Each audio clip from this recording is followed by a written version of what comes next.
मोहतरम नाजरीन, आप देख रहे हैं सरपरस्त न्यूज लाइव। सरपरस्त न्यूज लाइव में आपका इस्तकबाल है। सरपरस्त की एक मुहिम है।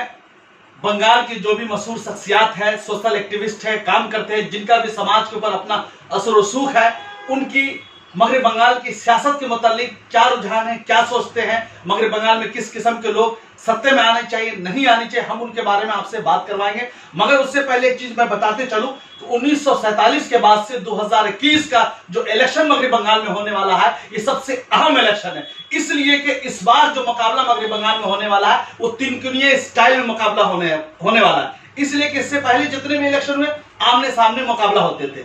इस बार 3 गठबंधन, टीएमसी जो बरसर इख्तिदार में है, उनका अपना वर्चस्व है। BJP by hook and by crook Shyama Prasad Mukherjee की जमीन को कब्जा करनी चाहती है, वो भी अपने आप में लड़ाई लड़ रही है। मगर उधर लेफ्ट और कांग्रेस भी चाह रही है कि अपना वजूद को मुझे भी बचाना है, मुझे भी सत्ता में हिस्सेदारी चाहिए, मैं ही बनूंगा किंग मेकर। मगर उससे पहले मैं आपका इंट्रो करवाना चाहता हूं। कलकत्ता शहर नहीं, बंगाल की मशहूर शख्सियत और समाजी कारकुन, एक्स एमएलए बड़ा बाजार के जनाब मोहम्मद सोराब साहब हमारे सामने में रूबरू है। आपका सरपरस्त न्यूज लाइव में इस्तकबाल है। शुक्रिया। आप कोलकाता फ्रूट मर्चेंट एसोसिएशन से आते हैं, एक जमाने से आप इसके अध्यक्ष हैं, प्रेसिडेंट हैं, सदर हैं। और फ्रूट मर्चेंट एसोसिएशन का मतलब ये हो गया कि पूरे हिंदुस्तान में आपके फ्रूट्स जाते हैं, पूरे हिंदुस्तान के लोग आपके साथ जुड़े हुए भी, डायरेक्ट या इनडायरेक्ट तौर पर, और बाहर भी फ्रूट जाते हैं। और सबसे बड़ी बात यह है कि केला बागान बैतुल माल के भी आप प्रेसिडेंट है, सदर है, जिसमें गरीब बच्चों का हर साल जो है बड़े पैमाने पे इज्तिमाई शादी करते हैं। और वहां स्कूल भी आपका अपना चलता है, इस बड़े पैमाने पे समाज के लिए, अति पिछड़ों के लिए, सबके लिए काम करते हैं। चलिए, ये इलेक्शन का मौजू है, तमाम पार्टियां अपने आप में आ रही है, जा रही है। मगर इस बार जो इलेक्शन है बहुत इंपॉर्टेंट इलेक्शन है। आप एक सियासतदान है, सियासत की सूझबूझ रखते हैं, इलेक्शन लड़े हैं, जीते भी हैं, एमएलए भी रहे, सब चीज है। तो ऐसी सूरत हाल में बंगाल के मुसलमानों को, पिछड़ों को, दलितों को, गरीबों को किस सूरत हाल में किधर जानी चाहिए, किन लोगों को वोट देना चाहिए, हम डायरेक्ट जानते हैं मोहम्मद सोराब साहब से, जो एक्स एमएलए है, फ्रूट मर्चेंट एसोसिएशन के अध्यक्ष भी है। जिस तरीके से आपने बोला है कि माइनॉरिटीज को, पिछले वर्ग के लोगों को, शायद आपने ये बात आपको जरूर बोलना चाहिए था कि और जो पूंजीपति लोग हैं, कारोबारी लोग हैं, बिजनेसमैन लोग हैं, तमाम तबके लोगों को एक साथ जोड़िए। इसको सेग्रीगेट मत कीजिए जी कि एक अपर क्लास के लोग, एक लोअर क्लास के लोग, एक मिडिल क्लास के लोग, एक माइनॉरिटीज के लोग। मोदी जी जब से हुजूर आए हैं तो क्या होता है ना, कॉर्पोरेट वाले को तो सब चीज मिल रहा है, बेचारे गरीब सबसे ज्यादा जूझ रहे हैं, सबसे ज्यादा परेशान हो रहे हैं, तो इनके बारे में कोई भी बात नहीं कर रहा। तो आप एक गरीबों को भी देखते हैं, गरीबों ऑर्गेनाइजेशन बहुत सारी जरूरत। मेरे कहने का मतलब ये था, हम उसके पर भी बात करेंगे, कारोबारी बात करेंगे, इसलिए आप एक कामयाब बिजनेसमैन है, कारोबारी है, ताजिर है, हम बाद में वो सवाल लेंगे आपसे। ऐसा है कि अभी हिंदुस्तान बहुत नाजुक दौर से गुजर रहा है। शायद हम उम्मीद करते हैं कि इतना बिगड़ा हुआ हालात अंग्रेजों के जमाने में भी नहीं था। जिस तरीके से अनडिक्लेयर्ड इमरजेंसी पूरे मुल्क में लागू हो गया है, जिस तरीके से जुडिशरी काम कर रही है, जिस तरीके से एडमिनिस्ट्रेशन काम कर रही है, जिस तरीके से सियासी लोगों का भाषा आप देखिए क्या बोल रहे हैं ये लोग, सियासत किस पैमाने पर नीचे आ चुका है। तो ये हिंदुस्तान का कल्चर कभी था भी नहीं, लेकिन इस कल्चर को जो बिगाड़ा जा रहा है, ये हर इंसान को, हर हिंदुस्तान के नागरिक को, चाहे वो कोई भी हो, किसी धर्म, किसी समाज के लोग हो, सबको सोचना चाहिए।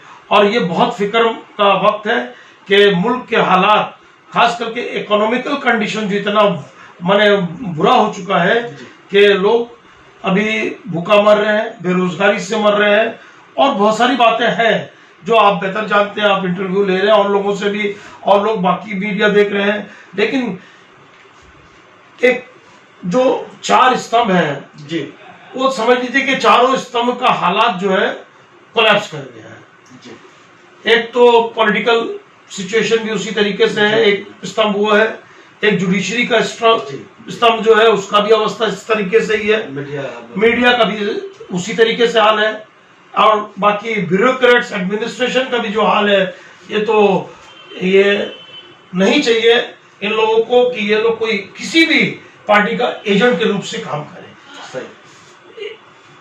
साफ सुथरे तरीके से ये रिस्पॉन्सिबल बनता है। और एडमिनिस्ट्रेशन के लोग तो पढ़े लिखे तबके के लोग होते हैं, इनको तो ज्यादा सोच और फिक्र होना चाहिए। इनके तरीके से, इनके कायदे कानून से लोग बहुत कुछ समझने और सीखने की कोशिश करते हैं, लेकिन किसी किस्म का पॉलिटिकल दबाव में नहीं आकर करके फ्री होकर के काम करना चाहिए एडमिनिस्ट्रेशन को, हमारी गुजारिश है।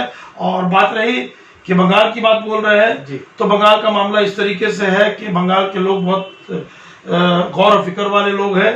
और बड़ी बदनसीबी की बात है जो उस दिन नरेंद्र मोदी जी आए और उन्होंने भी खिताब जिस तरीके से किया, सबसे वर्स्ट क्रिटिकल खिताब जो बिटून चक्रवर्ती का जो हुआ है वो कोबरा का भाषा के ये सब, और मारेंगे यहाँ तो लाश गिरेगा शमशान में, ये कल्चर कभी भी बंगाल का नहीं था और ना है और ना रहेगा।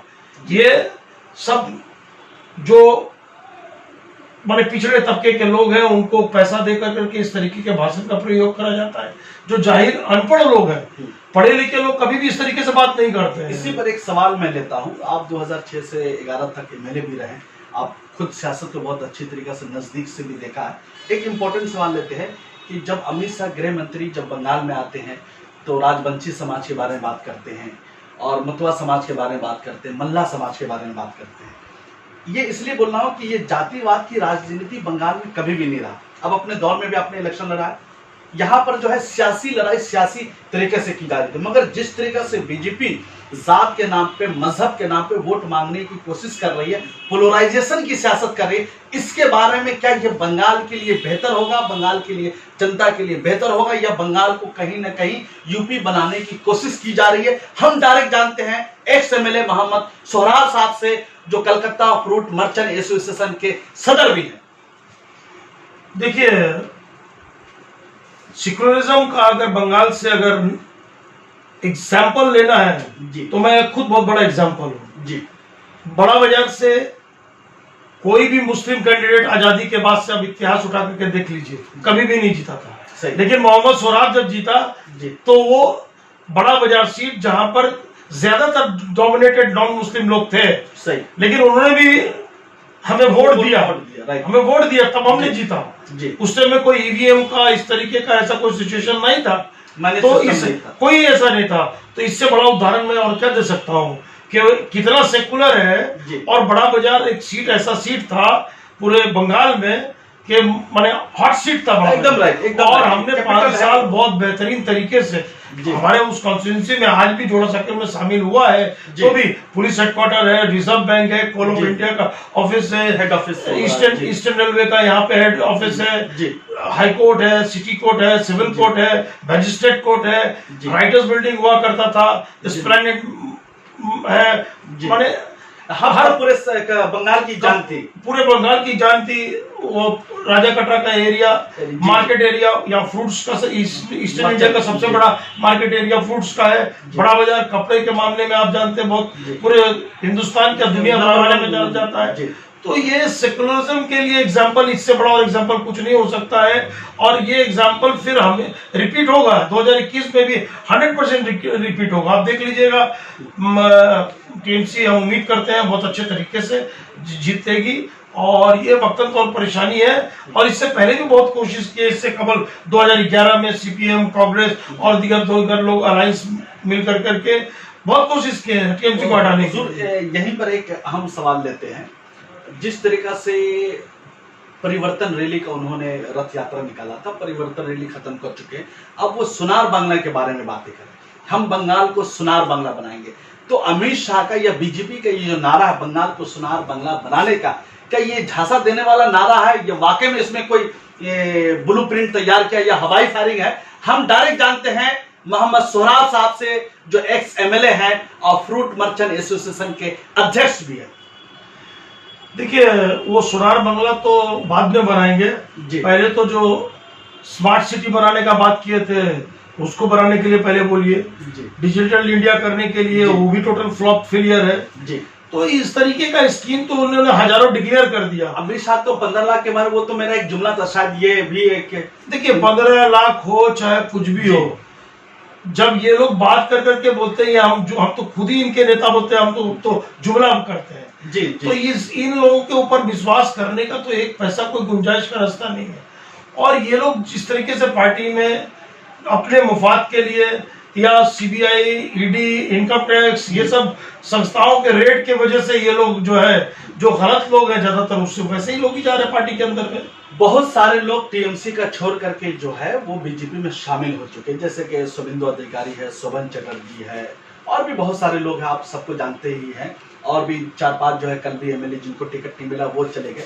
तो क्या नहीं लगता है कि कहीं ना कहीं पार्टी से गलती हो गई इन लोग को रखने में, या फिर इसकी और भी कोई दूसरी वजूहात थी, या फिर मैनेज लेवल ठीक से नहीं हो रहा? हम डायरेक्ट जानते हैं मोहम्मद सुराब साहब से। देखिए ऐसा है कि हर का लोगों का अपना अपना मकसद होता है, एम्बिशन होता है, मिशन होता है।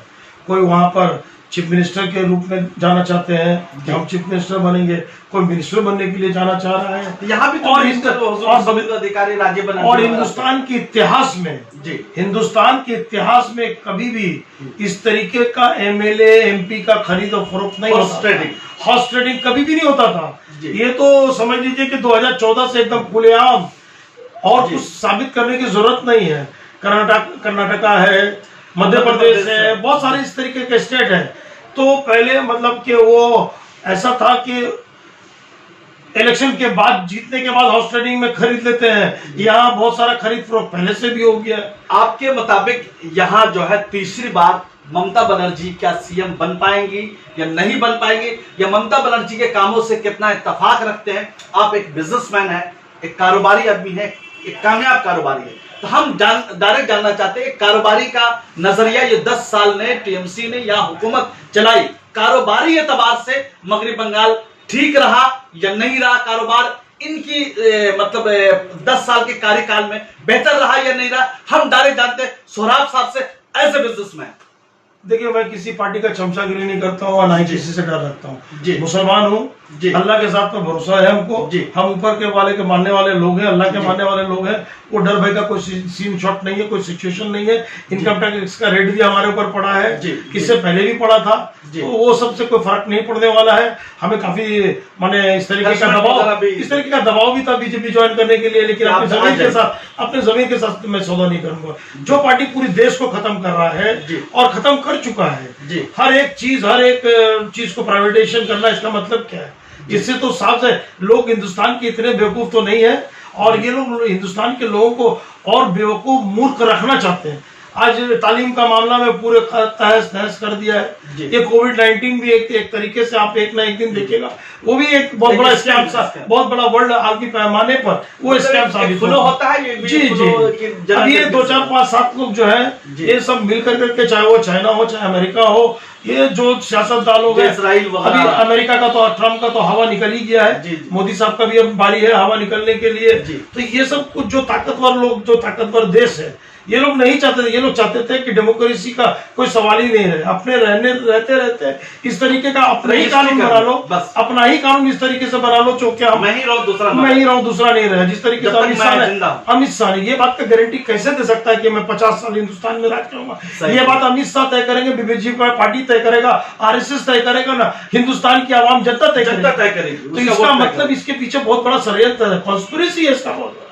अब ये 2024 में नया पार्लियामेंट बनाएंगे, यहाँ लोग भूख से मर रहे हैं, पार्लियामेंट बनाएंगे। 25,000 करोड़ से भी अब वो अभी तो 25,000 करोड़ का फिगर है, वो बनते बनते कंप्लीट होते वो 1,25,000 करोड़ का फिगर होगा, ये तो ऊपर वाला ही जानता है। हर मामले में इसी तरीके से राफेल में भी देखा सौदा कितना का था, बाद में सौदा कितना का हुआ।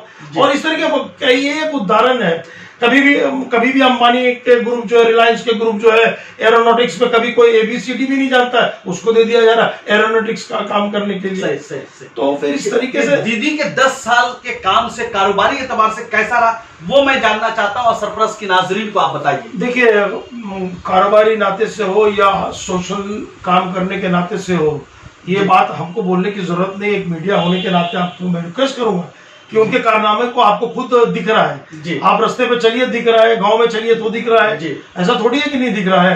तो हम लोग यहाँ पर बहुत आराम से पीसफुली रहते हैं। हम देखिए, हम यहाँ माइग्रेट करके बिहार में हमारे दादा आए थे, हमारे वालिद साहब यहाँ रहे, अभी हम यहाँ यहाँ के नागरिक हैं, जी, ठीक है। लेकिन मैं तो महफूज, मैं तो सेफ समझता हूँ, बिहार से ज्यादा मैं सेफ बंगाल में हूँ। और मैं बिहार के एक मुस्लिम होने के नाते नहीं, बिहार के मुस्लिम लोग भी, नॉन मुस्लिम भी, सभी लोग सेफ है, चाहे वो बिहार से हो, राजस्थान से हो, और चाहे वो फिर पंजाब से हो, चाहे कहीं से भी, किसी कम्युनिटी के लोगों को यहाँ कोई तकलीफ, कोई प्रॉब्लम नहीं है। लॉ एंड ऑर्डर का सिचुएशन, अरे लॉ एंड ऑर्डर तो पूरी दुनिया, आलमी पैमाने पे लॉ एंड ऑर्डर प्रॉब्लम रहता है और वो रहेगा, ऐसा नहीं है कि नहीं रहेगा। वो दुनिया जब तक है तो लॉ एंड ऑर्डर का प्रॉब्लम रहेगा। अब उसका परसेंटेज ऑफ रेशियो आप लोग को डाटा में निकाल के देख लीजिए, comparative to Bihar, comparative to UP, comparative to और अदर स्टेट्स जो है, आप देख लीजिए बंगाल का लॉ एंड ऑर्डर का सिचुएशन आपको। एक इम्पोर्टेंट यहाँ पर सवाल लेते हैं कि विकास की बातें नहीं हो रही है, तरक्की की बातें नहीं हो रही है, डेवलपमेंट की बातें नहीं हो रही। बीजेपी नारा दे रहा है जय श्री राम। जय श्री राम के नारे के जरिए वो बंगाल को जीतना चाहती है। और जब योगी आदित्यनाथ बंगाल में, मालदा में आते हैं तो बोले मैंने मंदिर बनाया, मंदिर का निर्माण किया, आप उसके नाम पे वोट दीजिए। एक लोग आएंगे बोलेंगे नारे तकबीर अल्लाह अकबर के नाम पे वोट दीजिए। तो क्या बंगाल की जनता जय श्री राम पे वोट देगी, या नारे तकबीर में देंगे, या बंगाल को सजाने संवारने के नाम पे वोट देंगे? हम डायरेक्ट जानते हैं मोहम्मद स्वराज साहब से, जो एक्स MLA है। अभी देखिए, ये मंदिर मस्जिद के नाम पर लोग बहुत समझ गए हैं जी। वो अनपढ़ जाहिर गवार लोग कुछ जो है, जिनको कुछ पैसे दे करके या शराब दारू का बोतल दे करके या दिगर कुछ लालच दे करके ये लोग अपने झांसे में ले लेते हैं, और बाकी बहुत सारी करतूतें हैं इनके पीछे। तो देखिए, अभी इलेक्शन कमीशन भी जिस तरीके से काम कर रहा है, कितना क्लियर होके काम करता है, यहाँ भी दिख जाएगा। पहले भी ईवीएम मशीन के ऊपर बिहार में देखिए क्या हुआ, खुले गाड़ी में, खुले छोटे छोटे गाड़ियां में ईवीएम मशीन देखा जा रहा है। तो ये क्या हो रहा है? जो जो हिंदुस्तान के इतिहास में कभी नहीं हुआ है वो सब हो रहा है, दिख रहा है, और इससे और ज्यादा बदतर हालत होने वाला है। और बंगाल, हम उम्मीद करते हैं बंगाल से ही मैसेज जाएगा। हर मामला बंगाल से बहुत कुछ पूरे हिंदुस्तान को क्या, और दुनिया के और दूसरे इलाके में भी लोग बंगाल से बहुत कुछ सीखते हैं। यहाँ का सोशलिज्म सीखते हैं, यहाँ का कल्चर सीखते हैं कि यहाँ लोग किस तरीके से बहुत मीठा जबान से रहते हैं, मीठी तरीके से बात करते हैं, चाहे वो उर्दू स्पीकिंग लोग हो, चाहे बंगाली स्पीकिंग लोग हो, हर तबके के लोग। हम लोग बहुत सेफ हैं, कारोबार भी बहुत अच्छा है हम लोगों का। अब ये कोविड-19 के बाद तो आदमी पहनावे वो खराब है, तो उसमें हम अभी का फिलहाल वक्त का कोई अकाउंटेबिलिटी नहीं है। लेकिन सभी लोगों का तरक्की हुआ है, चाहे वो बिहार से एक मजदूर यहाँ आए हैं तो वो भी अपना बिहार में घर जाके यहाँ से कमा करके अपना घर बनाए। दीदी काम से सेटिस्फाइड भी है, मगर एक अहम सवाल लेते हैं हुजूर कि आपका नॉर्थ कलकत्ता में काफी अहम सीट्स आती है, इस पर पूरे बंगाल की नजर भी रहेगी, इसका आपका वर्चस्व भी है, लोग जानते भी है, पहचानते भी, आपका अपना एक वजूद भी है। तो ऐसी सूरत हाल में आप प्रचार के लिए निकलेंगे टीएमसी के लिए या नहीं निकलेंगे? हम डायरेक्ट जानते हैं मोहम्मद स्वराज साहब से, देखिए कौन कौन से सीट में आप प्रचार करेंगे? देखिए, प्रचार का मैटर ऐसा है जी कि देखिए, मैं पहले बिजनेसमैन हूँ जी, और थोड़ा सोशल काम भी बहुत ज्यादा मेरे रिस्पॉन्सिबिलिटी में है। हाँ। अब सोशल काम जो मेरे रिस्पॉन्सिबिलिटी में है, सामाजिक काम को जरा सा छोड़ने से प्रॉब्लम होगा। अब रहा काम करने का तरीका, जब इंसान का नियत अगर कोई काम करने का होना तो बहुत सारे तरीके होते हैं, कोई जरूरी नहीं है प्रचार के माध्यम से करना होता है। ये तो देखिए, आपने इंटरव्यू के लिए आए हमारे पास, हम इंटरव्यू दे रहे हैं, ये भी एक बहुत बड़ा मैसेज जाएगा। और हम उम्मीद करते हैं कि आपका चैनल से हमारा जो आप ये इंटरव्यू ले रहे हैं, आप देख लीजिएगा, आपका भी जो जितने भी लोग जो देख रहे हैं 100% आपका भी जो है इसमें इजाफा होगा। जी बिल्कुल। तो हम उम्मीद करते हैं कि आप जिस तरीके से ये सरपरस्त टीवी काम कर रही है, बहुत बेहतर तरीके से बिहार का भी कवरेज किया आपने, और बंगाल का भी कवरेज आप बहुत अच्छे तरीके से कर रहे हैं, और आप इसको बरकरार रखने की कोशिश कीजिए। हर तरीके से आप कर रहे हैं, एक सेक्शन ऑफ पीपल को लेके बैठ रहे हैं, सारे कम्युनिटी के लोगों को लेके बैठ रहे हैं, कभी कहीं कहीं मजदूर के पास साथ भी जाके बैठ रहे हैं, महिलाओं संगठन में जाकर के आप काम कर रहे हैं। हर समुदाय के लोग, हर समाज के लोगों के साथ आप जो काम कर रहे हैं, हम लोग बहुत अप्रिशिएट कर रहे हैं। और बाकी अभी के टाइम पर सोशल मीडिया ही जो है, इसका ही बहुत बड़ा रोल है कि ये मुल्क का एक बहुत बड़ा अहम किरदार निभाएगा। और आप लोगों के किरदार से ही समझ लीजिए, इस मुल्क अगर बचाव के रास्ते पर जा सकती है तो जा सकती है। मैं आपके माध्यम से मैं तमाम हिंदुस्तान के लोगों को, बंगाल के लोगों को मैं ये रिक्वेस्ट अपील करूंगा, जितने भी सोशल मीडिया है उसमें कुछ परसेंटेज बोगस भी हाँ है, जी। लेकिन सोशल मीडिया जितने भी है उसको सपोर्ट करना चाहिए, हर तरीके से समर्थन देना चाहिए कि आप लोग भी काम कर रहे हैं, आप लोगों जनता का की भी, आवाज हम लोग बन के ग्राउंड लेवल पे हम लोग रिपोर्टिंग आप लोग जमीनी स्तर पर ग्राउंड लेवल पे काम कर रहे हैं, गांव गांव में जाके काम कर रहे हैं, बहुत रिस्क लेकर के काम कर रहे हैं। आप लोग काम कीजिए, हम लोगों का सपोर्ट हमेशा है और रहेगा। और मैं अपील भी कर रहा हूँ जी। सरप्लस टीवी चैनल से कि बहुत सारे सोशल मीडिया है, आपको भी सपोर्ट करें और जो जो सोशल मीडिया अच्छे तरीके से जो काम को अंजाम दे रही है उसको सपोर्ट करें, हर तरीके से, तन से, मन से, धन से भी जरूरी पड़ता है कि इंसान तो भूखा देखे पेट पाल नहीं सकता है। आप भी इसी काम से, बिजनेस से लगे हुए हैं, this is also a business. अब बड़े बड़े हाउस, मीडिया हाउस, वो तो करोड़ों अरबों में बिक रहे हैं, वो सब मल्टीनेशनल कंपनियों के साथ, पॉलिटिशियंस के पास, हॉस्पिटल के पास। तो आप ये सब छोड़िए, जितने भी लीडरान हैं, जितने भी कैंडिडेट हैं, उनका आप कवरेज कर रहे हैं, आप उनका कवरेज करने की मैं कोशिश उनकी कीजिए। सोच, उनकी फिक्र को भी जनता के सामने लाना चाहता हूँ। हाँ, जरूर लाइए। तो वो क्या चाहते हैं, नहीं चाहते, उनका जरूर। क्या एम्बिशन है, ताकि कैंडिडेट के बारे में भी जनता जान सके मेरा जो विधायक होगा, मेरा एमएलए होगा, वो कैसा होगा, वो विजनरी है कि नहीं। इतना बड़ा क्षेत्र है, 294 सीट है जी, ठीक है।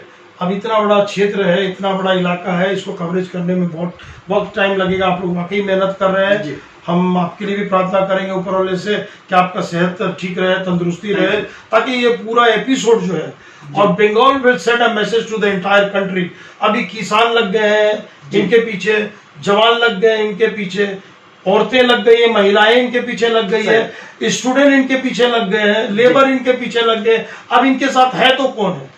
हम दो, हमारे तो का जो नारा दिया था राहुल गांधी ने, आप देख लीजिएगा, ये चार ही लोग बचेंगे और ये चारों लोग को भागने का रास्ता भी कहाँ मिलेगा, नहीं मिलेगा।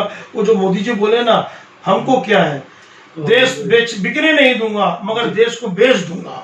ये तो नहीं कहा था ना कि देश नहीं बेचूंगा, ये कहा था कि देश को बिकने नहीं दूंगा, मगर वो तो करेंगे, देश तो बेचेंगे और देश बेच भी रहे हैं, और बेचने के बाद झोला उठाएंगे और चले जाएंगे, वो चले जाएंगे।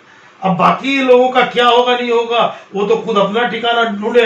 वो बोले 2 मई के बाद क्या होने वाला, नहीं होने वाला, तो वो सारा चेहरा 2 मई के बाद क्या, आपको उसके बाद भी और भी इलेक्शन जो हुआ है, बंगाल की सिर्फ बात नहीं है, आसाम में भी देखिए, ये टोटल कंप्लीट, ये लोग समझ लीजिए उससे पहले 2-3 स्टेट हो सकता है, जा सकता है इनके वाइंड अप है। ये कितने दिन ताकत के जोर पर, पैसे के जोर पर रोकेंगे और आवाम को खत्म करेंगे, क्रश करेंगे। अवाम समझ चुकी है इनके नजरिया को, इनकी नीति को। बिल्कुल बिल्कुल। अभी देखिए ना, हम इंटरव्यू देंगे, उसके बाद फिर हो सकता है इनकम टैक्स पहले लगाए, अब ईडी वालों को लगा देंगे, तो ठीक है, वो तो परेशानी आएगा ही जिंदगी में, वक्ती परेशानी, वो तो जिंदगी में परेशानी आएगा ही।